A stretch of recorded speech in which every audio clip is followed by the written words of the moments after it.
नमस्कार। 10 बजे के समाचारों में आपका स्वागत है। मैं हूं मोनिका चौहान और समाचारों में सबसे पहले नजर डालते हैं हेडलाइंस पर।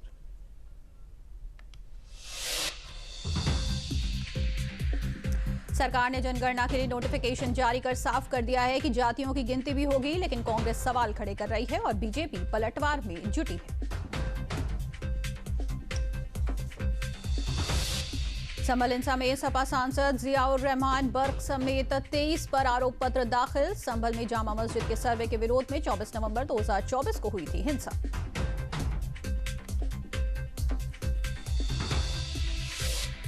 कानपुर में ई ऑटो मैनेजमेंट योजना शुरू। यातायात व्यवस्था को बेहतर, सुरक्षित और सुगम बनाने के साथ भीड़ वाले क्षेत्रों में होने वाले जाम से शहरवासियों को मिलेगी मुक्ति।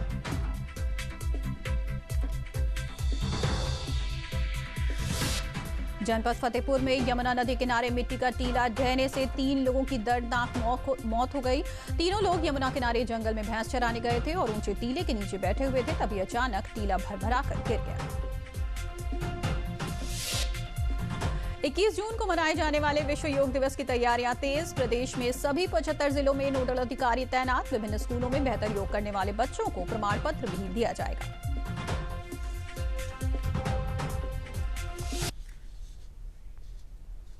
और अब समाचार विस्तार से।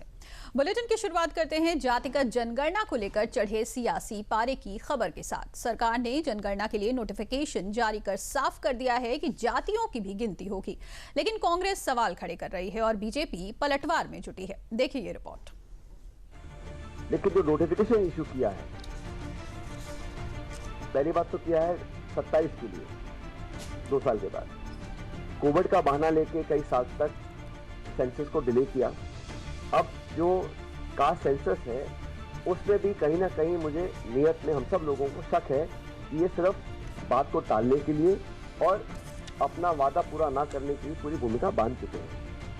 जाति जनगणना के लिए जारी नोटिफिकेशन पर सवाल खड़े करता कांग्रेस नेता सचिन पायलट का ये बयान ऐसे वक्त पर आया है जब केंद्र सरकार ने नोटिफिकेशन जारी कर 2027 में जनगणना कराने के ऐलान के साथ इसमें जातियों की भी गणना कराए जाने का पूरा प्लान बताया है।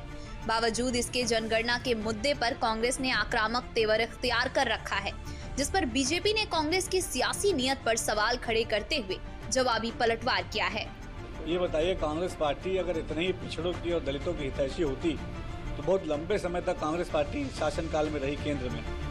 अगर पिछड़ी जातियों का, दलित समाज का, पासमानदा समाज की चिंता उनके अंदर होती तो जातिगत जनगणना कांग्रेस पार्टी ने करा लिया होता। कांग्रेस पार्टी ने कभी भी देश के विकास के एजेंडे के साथ राजनीति नहीं की। अपने निजी राजनीतिक स्वार्थ को पूरा करने का एजेंडा हमेशा कांग्रेस पार्टी के लिए सर्वोपरि रहा है। आज अगर प्रधानमंत्री मोदी जी ने आगे बढ़ के जातिगत जनगणना को स्वीकार करते हुए उसको कराने का फैसला किया है, इसके लिए अब नोटिफिकेशंस भी जारी हो गए हैं, तो इससे कांग्रेस पार्टी परेशान है, हैरान है। जब उनकी सत्ता थी तो भ्रष्टाचार में लिप्त थे, हर दूसरे दिन नया भ्रष्टाचार। 11 वर्षों में बेदाग इस प्रकार की प्रतिमा मोदी सरकार की रही। इसलिए कांग्रेस के नेता चिंता न करें। देश की जनता को पता है कि मोदी सरकार का वादा ये खरा होता है। वहीं मंगलवार को बीजेपी सांसद सुधांशु त्रिवेदी ने नोटिफिकेशन को लेकर कांग्रेस की तरफ से उठे सवाल को बेबुनियाद बताते हुए जाति जनगणना के मुद्दे पर सरकार के रुख को साफ किया था और कांग्रेस को जाति जनगणना के मुद्दे पर कथित सियासत के लिए आड़े हाथों लिया था। संभल में जामा मस्जिद के सर्वे के विरोध में 24 नवंबर 2024 को हुई हिंसा में सपा सांसद जियाउर रहमान बर्क और जामा मस्जिद के सदर जफर अली एडवोकेट सहित 22 आरोपियों के खिलाफ बुधवार को चार्जशीट दाखिल कर दी गई है। 1100 पेज की चार्जशीट में सांसद को हिंसा का मुख्य सूत्रधार बताते हुए लोगों को भड़काने और जफर अली को पुलिस के समक्ष गलत साक्ष्य और लोगों को भ्रमित करने का आरोपी बनाया गया है। अन्य आरोपियों पर जान से मारने की नीयत से पुलिस पर हमला, सरकारी कार्य में बाधा पहुंचाने, आपराधिक षड्यंत्र रचने और नफरती भाषण देने के आरोप हैं। जनपद संभल में नगरपालिका की जमीन पर बनी मस्जिद को इंतजामिया कमेटी ने तोड़ने का काम खुद ही शुरू किया है। 6.5 बीघा जमीन पर बनी रजाए मुस्तफा मस्जिद तथा 34 मकानों को नगरपालिका परिषद की ओर से अतिक्रमण हटाने के लिए 15 दिन की समय सीमा का एक नोटिस दिया गया था। नोटिस मिलने के बाद रजाए मुस्तफा कमेटी की इंतजामिया कमेटी ने अपनी ओर से पहल करते हुए खुद ही अतिक्रमण हटाना शुरू कर दिया। जिलाधिकारी डॉक्टर राजेंद्र पैसिया ने बताया कि सभी को नोटिस दिया गया है और सार्वजनिक भूमि के ऊपर कोई भी मकान, वाणिज्यिक स्थल या अन्य कुछ ध्वस्त करने से पहले उनको नोटिस दिया जाता है तो वही कार्रवाई की गई है। सबको नोटिस दिया गया है और सार्वजनिक भूमि के ऊपर कोई भी मकान, वाणिज्यिक स्थल या अन्य कुछ ध्वस्त करने से पहले उनको नोटिस दिया जाता है तो वही कार्रवाई की गई। इसी क्रम में हमने भी भ्रमण किया तो नगर पालिका परिषद चंदौसी और एसडीएम साहब के द्वारा संयुक्त रूप से कार्रवाई की जा रही है। कुछ लोगों ने स्वतः ध्वस्तीकरण भी आरंभ किया है जो कि स्वागत योग्य है। जब पता चलता है व्यक्ति को वो गलत है तो अपने आप भी चीजें ठीक करता है। उसके अतिरिक्त भी यहाँ अतिक्रमण है तो पूरे स्थल की पैमाइश करने और उस पर कार्रवाई करने के लिए कहा गया। बागपत पहुंचे केंद्रीय राज्य मंत्री जयंत चौधरी ने प्रदेश सरकार की कानून व्यवस्था को लेकर बड़ा बयान दिया है। उन्होंने कहा कि सीएम योगी आदित्यनाथ कानून व्यवस्था को लेकर बहुत संवेदनशील और गंभीर हैं। यही कारण है कि कानून व्यवस्था के मुद्दे पर दोबारा सरकार बनी है। जयंत चौधरी ने हाल ही में हुई यूपी पुलिस भर्ती प्रक्रिया को लेकर भी कहा कि सीएम योगी आदित्यनाथ के निर्देशन में बहुत पारदर्शिता के साथ भर्ती संपन्न हुई है। इसके लिए सरकार धन्यवाद की पात्र है। रालोद अध्यक्ष और केंद्रीय राज्य मंत्री जयंत चौधरी बागपत के खेकड़ा में पहुंचे थे, जहां गांधी इंटर कॉलेज में उन्होंने इंदौर स्टेडियम का उद्घाटन भी किया। पुलिस की भर्ती बहुत अच्छी तरीके से इस बार हुई। पहले भी भर्ती जब होती थी तो बड़े तरह तरह के आरोप लगते थे। इस बार पारदर्शी जो है तरीके से तकनीकी तौर पे भर्ती की गई। मैं राज्य सरकार को धन्यवाद देता हूं, आभार व्यक्त करता हूं और पश्चिमी यूपी के बहुत प्रतिभाशाली नौजवानों ने अपना नाम वहां पाया है।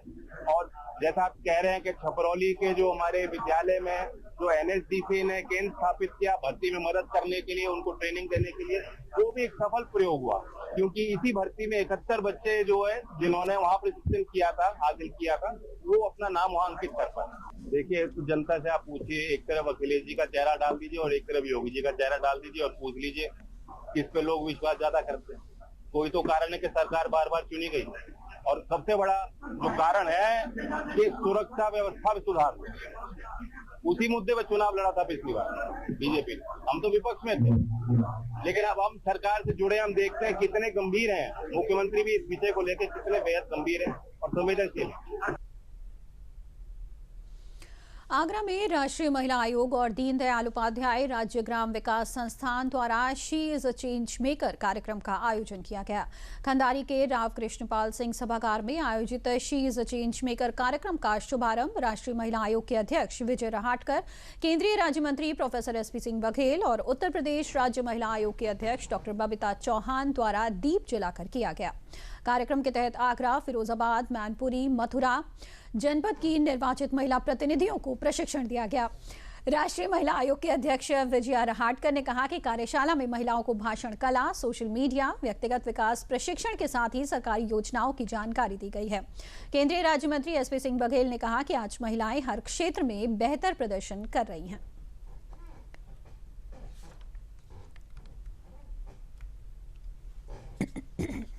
आज इस कार्यक्रम के माध्यम से हम आगरा डिवीजन की जो 4 जिले हैं यहाँ की बहनों को यहाँ पे बुलाया था और आज उनका क्षमता वर्धन का कार्यक्रम यहाँ पे हो रहा है। इस कार्यक्रम में हम उनकी भाषण कला, उसी के साथ साथ सोशल मीडिया, उनका व्यक्तिमत्व विकास, सरकारी योजनाओं की जानकारी और उसी के माध्यम से महिलाओं को साथ में जोड़कर आगे गांवों को बढ़ाने की बात आज हम यहाँ पे करेंगे। मैं आज बहुत धन्यवाद करूंगी हमारे केंद्रीय मंत्री आदरणीय एसपी सिंह बघेल जी का कि उन्होंने भी आज यहाँ पे वो आए अपने क्षेत्र में और इन सभी महिलाओं के साथ बातचीत करते हुए उन्होंने अनेक उपयुक्त जानकारी भी दी और सभी का उत्साह भी बढ़ाया है। बहुत खुशी की बात है कि आगरा, एटा, फिरोजाबाद और मथुरा 4 जिलों की आगरा मंडल की पंचायत और नगर पंचायत, नगर पालिका परिषद, नगर निगम की निर्वाचित महिला प्रतिनिधियों का राष्ट्रीय महिला आयोग के द्वारा और दीनदयाल उपाध्याय ग्रामीण विकास संस्थान के द्वारा यहाँ पर एक दिवसीय प्रशिक्षण कार्यक्रम रखा गया है, जिसमें निर्वाचित महिला प्रधान, बीडीसी, जिला पंचायत सदस्य, प्रमुख, पार्षद लोगों को सोशल मीडिया में उनकी भूमिका कैसे हो, केंद्र राज्य सरकार की योजनाओं को कैसे, खुद का व्यक्तित्व विकास और चीज द चेंज मेकर। तो पहले ये हाउसवाइफ थी, फिर होम मेकर हुई, आजकल चेंज मेकर है। तो आगरा के एमपी होने के नाते धन्यवाद देना चाहूंगा कि आज के प्रशिक्षण के बाद इनमें एक परिवर्तन आएगा जो राष्ट्र हित के काम आएगा। बाराबंकी में न्योला करसंडा टाटा मोटर्स द्वारा स्थापित अत्याधुनिक वाहन स्क्रैपिंग फैसिलिटी का वर्चुअल शुभारंभ केंद्रीय सड़क परिवहन मंत्री नितिन गडकरी द्वारा किया गया। इस यूनिट का संचालन व्यवसायी राजेश कानन द्वारा किया जाएगा। वर्चुअल कार्यक्रम में केंद्रीय मंत्री गडकरी ने कहा कि ये फैसिलिटी राष्ट्रीय वाहन स्क्रैप नीति के तहत स्वच्छ और ईंधन सक्षम वाहनों को बढ़ावा देने की दिशा में बड़ा कदम है। पुरानी गाड़ियों को वैज्ञानिक तरीके से डिसमेंटल कर उपयोगी सामग्री रिसाइकलिंग के लिए एकत्र की जाएगी। उद्घाटन के मौके पर उत्तर प्रदेश के परिवहन राज्य मंत्री दयाशंकर सिंह ने कहा कि ये स्क्रैपिंग यूनिट लखनऊ को स्वच्छ और हरित शहर बनाने में महत्वपूर्ण भूमिका निभाएगी।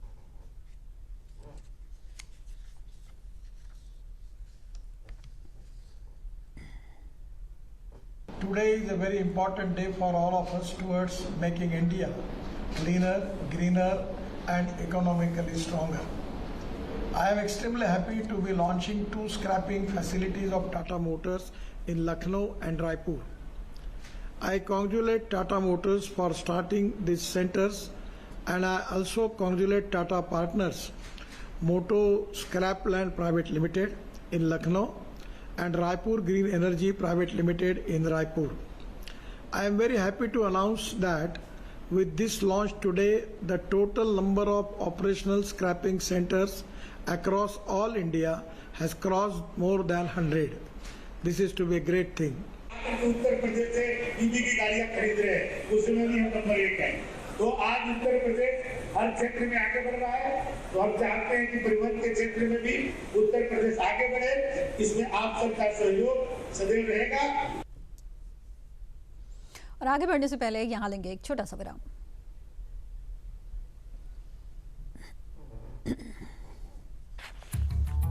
बुद्धू, नई कार जीतने का मौका। वाओ, पापा को सरप्राइज दूंगी। बस थोड़ी सी तो उनकी डिटेल भरनी है। रुक जा बुद्धू। व्हाट? ऐसे पॉपअप से सावधान रहो। स्कैमर्स पर्सनल डिटेल्स का गलत यूज कर सकते हैं।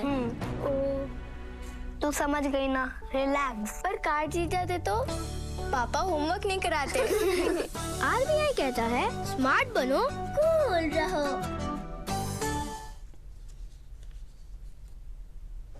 ब्रेक के बाद स्वागत है आपका। बढ़ते हैं समाचारों में आगे, बात करते हैं पीलीभीत की। कल जहां सपा के अवैध कार्यालय को पीलीभीत में खाली करवाया गया तो सियासत गर्मा गई। नगर पालिका की कार्रवाई के खिलाफ समाजवादी पार्टी ने जोरदार विरोध किया। पुलिस से धक्का मुक्की और हंगामे के बीच कई कार्यकर्ता हिरासत में ले लिए गए। ये रिपोर्ट देखिए। पीलीभीत में नगर पालिका ने 18 जून यानी बुधवार को अवैध रूप से चल रहे समाजवादी पार्टी के कार्यालय को खाली करवा दिया। इस दौरान कार्यकर्ताओं ने कार्रवाई का विरोध करते हुए जमकर नारेबाजी की और जोरदार हंगामा किया। यही नहीं, पुलिस से बहस और धक्का मुक्की भी हुई, जिसके बाद से जिलाध्यक्ष सहित 15 कार्यकर्ताओं को पुलिस ने हिरासत में ले लिया। अब पूरा मामला भी समझ लीजिए। सपा का ये कार्यालय जिले के नकटा दाना चौराहा पर ईओ के आवास में चल रहा था। साल 2005 में नगर पालिका ने सपा को कार्यालय के लिए अस्थायी रूप से भवन आवंटित किया था। साल 2020 में सपा कार्यालय के आवंटन का कार्यकाल समाप्त हो गया, लेकिन इसके बाद भी कार्यालय संचालित किया जा रहा था। 1 महीने पहले कार्यालय को खाली कराने को लेकर प्रशासन की ओर से कवायद शुरू की गई। 7 जून को नगर पालिका के अधिकारी ने सपा के कार्यालय के बाहर नोटिस चस्पा किया। इस नोटिस में यह साफ कहा गया था कि सपा कार्यालय अवैध रूप से संचालित हो रहा है। नोटिस में 10 जून को कार्यालय खाली कराने की बात कही गई थी, जिसके बाद सपा जिलाध्यक्ष जगदेव सिंह जग्गा ने डीएम से बातचीत कर 6 दिन का समय मांगा था। तो 2005 से पहले ये जो आपका जो विवादित स्थल है, ये नगर पालिका के ईओ का आवास हुआ करता था। 2005 में बोर्ड ने प्रस्ताव में पारित करके इसको समाजवादी पार्टी के कार्यालय को दे दिया था। और 2020 में इसकी अवधि खत्म हो गई थी और फिर बोर्ड ने प्रस्ताव पारित करा कि इसको खाली करा लिया जाए, जैसे कि ईओ को आवास मिल सके। इसमें 2020 से लेकर लगातार कवायद चल रही थी। इनको कई बार नोटिस दिए गए, इसके बावजूद उन्होंने कब्जा नहीं खाली किया। वहीं 6 दिन का समय पूरा होने पर 17 जून को फिर सपा कार्यालय पर नोटिस चस्पा किया गया। जिसमें 18 जून यानी बुधवार सुबह कार्यालय खाली कराने की बात कही गई। सपा ने इस आदेश को नहीं माना, जिसके बाद नगर पालिका ने सख्त रुख अपनाते हुए कार्रवाई का फैसला किया। 10 तारीख को हम लोग, जैसा आपको अवगत है कि हम लोग आए थे यहाँ पहले, तो उस समय ये बात हुई थी कि आगे ये 6 दिन में अपने आप सुरक्षा से मकान जो है तो कार्यालय खाली कर देंगे। तो 10 तारीख की अवधि समाप्त होने पर 17 तक इन्होंने जब मकान पे ये आवास पे कब्जा नहीं छोड़ा, तो फिर आज हम लोग पुलिस बोल के और मेयो की और मजिस्ट्रेट की उपस्थिति में यहाँ पे हम लोगों ने कब्जा प्राप्त कर लिया है। बता दें कि कार्यालय पर अपना कब्जा कायम रखने के लिए समाजवादी पार्टी ने स्थानीय अदालत से लेकर सुप्रीम कोर्ट तक गुहार लगाई। सुप्रीम कोर्ट ने सपा के इस याचिका को खारिज कर दिया था, जिसके बाद प्रशासन ने कार्यालय को 18 जून को खाली कराने के लिए नोटिस दिया था। प्रशासन की कार्रवाई के दौरान पीलीभीत के नकटादाना चौराहा क्षेत्र में काफी देर तक अफरा तफरी का माहौल रहा। बढ़ते हैं समाचारों में आगे। बस्ती जिले में प्रदेश के जल शक्ति मंत्री स्वतंत्र देव सिंह ने बाढ़ क्षेत्र का निरीक्षण किया और अधिकारियों को 30 जून तक बांधों को ठीक करने का निर्देश दिया है। उन्होंने कहा कि 50 किलो से कम बोल्डर को बांधों पर नहीं डाला जाएगा। छोटे बोल्डरों को बंधे से तुरंत हटवा दें। उन्होंने बताया कि बस्ती में बांधों की मरम्मत में 35 करोड़ रुपए खर्च किए जा रहे हैं। जिलाधिकारी ने कार्यदायी संस्था को निर्देश दिया कि 2 दिन के अंदर NHAI एवं बाढ़ खंड के उच्चाधिकारी आपस में बैठकर समस्या का समाधान निकाल कर सूचित करें, जिससे बाढ़ के दौरान नागरिकों को किसी भी प्रकार की असुविधा नहीं हो। निरीक्षण के दौरान बाढ़ खंड के अधिकारी उपस्थित रहे।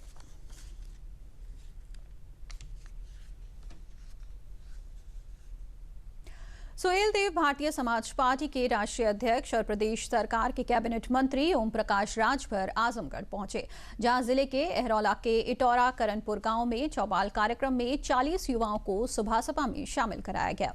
मीडिया से बात करते हुए कैबिनेट मंत्री ओम प्रकाश राजभर ने कहा कि महिला आरक्षण, PM आवास योजना हो या आयुष्मान योजना हो, चाहे सबको आरक्षण की बात हो, आज भाजपा सरकार में सभी के हितों का ध्यान रखा जा रहा है। हर नीति सही साबित हो रही है। कैबिनेट मंत्री ओम प्रकाश राजभर ने कहा कि अब 1 नेशन 1 इलेक्शन की आवश्यकता है।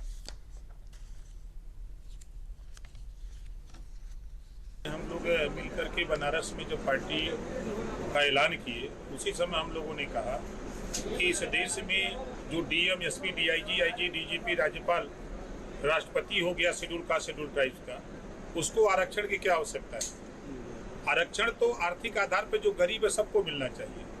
आज देखिए वो व्यवस्था लागू हो गई, आरक्षण सबको मिलने लगा।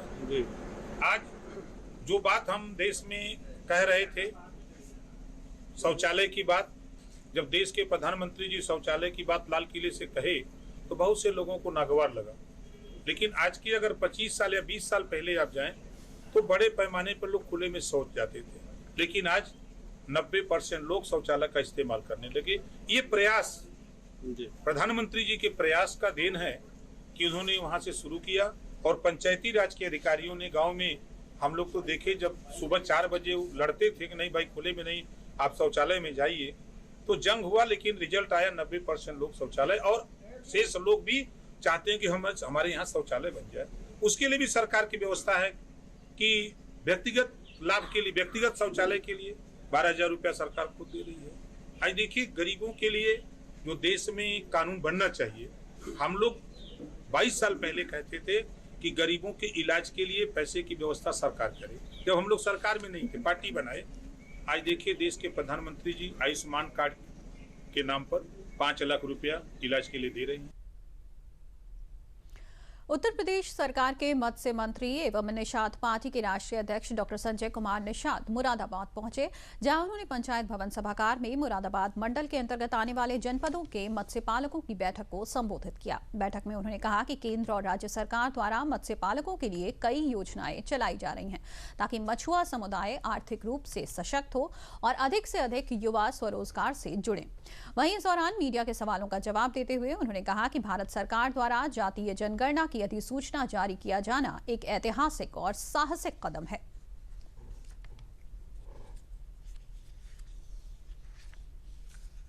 ये जो विपक्ष है, इस समय विपक्ष विदेशी ताकतों के पॉलिटिकल स्पीकर के रूप में काम कर रही है।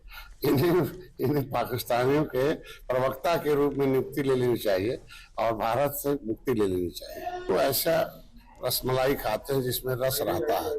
कभी वो बसपा में रहे, जब तक रस था तब तक बसपा में थे, और जब जनता ने रस बसपा से खत्म कर दिया तो भाजपा में भाग के आ गए। भाजपा में रस खत्म कर दिया इनका तो सपा में चले गए, और सपा ने रस खत्म कर दिया तो अब बाहर आ गए। ये रसविहीन नेता लोग हैं, जहाँ रस मिलता है वहां बोलते हैं। अभी सारे लोगों ने इनको रसविहीन कर दिया, इसलिए इनकी बातों पर क्या कहा जा सकता है। प्रदेश के आयुष मंत्री दयाशंकर मिश्र दयालु ने वाराणसी के सर्किट हाउस में आगामी 21 जून को पूरे प्रदेश भर में मनाए जाने वाले योग दिवस के कार्यक्रमों के बारे में विस्तृत जानकारी प्रदान की।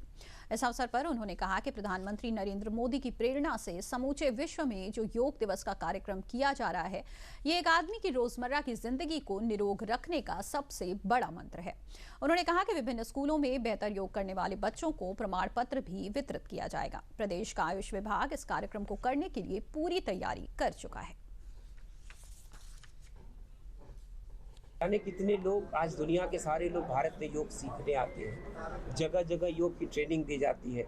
बहुत सारे लोग योग प्रशिक्षक और सहायक के रूप में काम कर रहे हैं, उनको नौकरियां मिल रही हैं। हर प्रतिष्ठान विद्यालयों ने भी अपने यहाँ योग के शिक्षक रखना शुरू कर दिया है।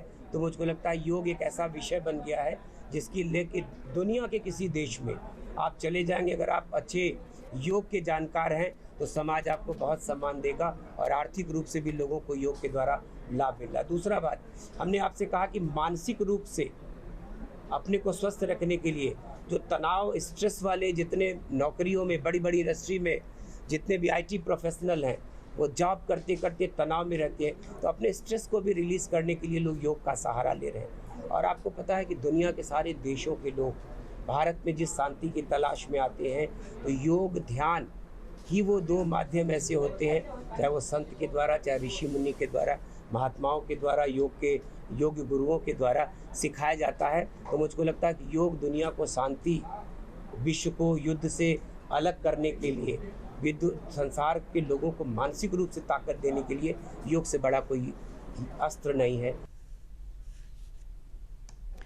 कानपुर नगर में यातायात व्यवस्था को बेहतर, सुरक्षित और सुगम बनाने के साथ भीड़ वाले क्षेत्रों में होने वाले जाम से शहर वासियों को मुक्ति दिलाने के लिए ई-ऑटो मैनेजमेंट योजना का शुभारंभ महापौर कानपुर प्रमिला पांडे और मंडलायुक्त कानपुर के विजेंद्र पांडियन द्वारा किया गया। गौरतलब है कि इस योजना के तहत ई-रिक्शा और ई-ऑटो को QR कोड से जोड़ा जाएगा और क्षेत्रीय परिवहन विभाग के डेटा से भी लिंक रहेगा। नगर निगम के मोबाइल ऐप और वेब पोर्टल से इसे एकीकृत किया गया है। इस प्रणाली के शुरू होने के बाद लोगों को सुरक्षित और सुगम यातायात की सुविधा मिल सकेगी। वहीं अवैध संचालित होने वाले ई-रिक्शा और ई-ऑटो पर भी शिकंजा कसा जा सकता है।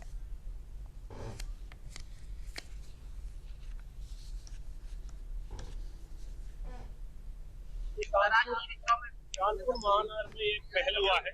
आप लोग जानते हैं ई-रिक्शा की संख्या बढ़ती जा रही है और लगभग 70,000 से लेके 1 लाख के आसपास का संख्या बढ़ गया था। इसके नियंत्रण कराना और रेगुलेट करना और थोड़ा काबू में आना बहुत जरूरी था। इसमें नगर निगम, पुलिस प्रशासन और जिला प्रशासन मिला के एक मुहिम चलाए है। इस पे हम लोग क्या किया, 4 जोन में जो कहाँ इन लोग का क्षेत्र है उसको बांटा है। उसके बाद रूट भी हम लोग निर्धारित किए हैं। आज इस इवेंट में 7,000 लोग का हम लोग QR कोड के साथ एक बोर्ड चिपका करके उस पे गाड़ी पे दिया है। उसे स्कैन कराने में पूरा विवरण आ जाता है।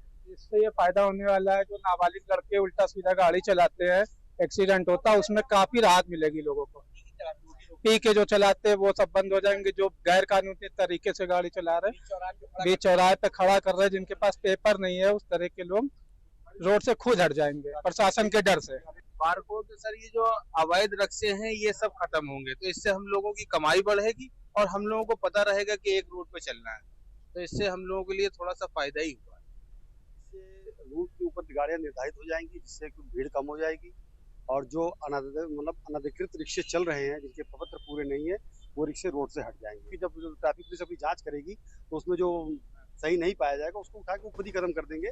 और जो ये ड्राइवर भाई जिनके प्रपत्र पूरे हैं, जो टैक्स दे रहे हैं, अपनी गाड़ी चलाएंगे, उनको सवारियां मिलेंगी और पैसे अच्छे पैसे कमाएंगे।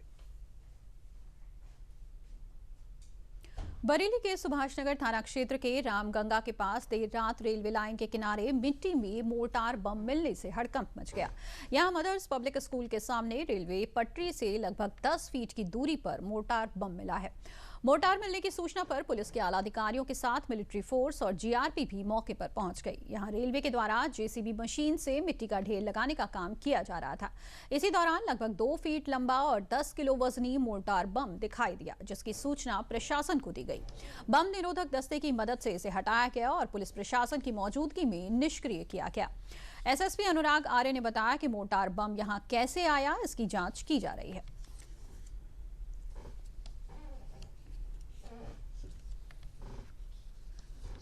कल रात्रि लगभग 1 बजे थाना क्षेत्र सुभाष नगर अंतर्गत सूचना प्राप्त हुई कि जेसीबी से रेलवे ट्रैक के किनारे मिट्टी का ढेर लगाया जा रहा था, जिसमें एक डाउटफुल वस्तु दिखने की सूचना प्राप्त हुई।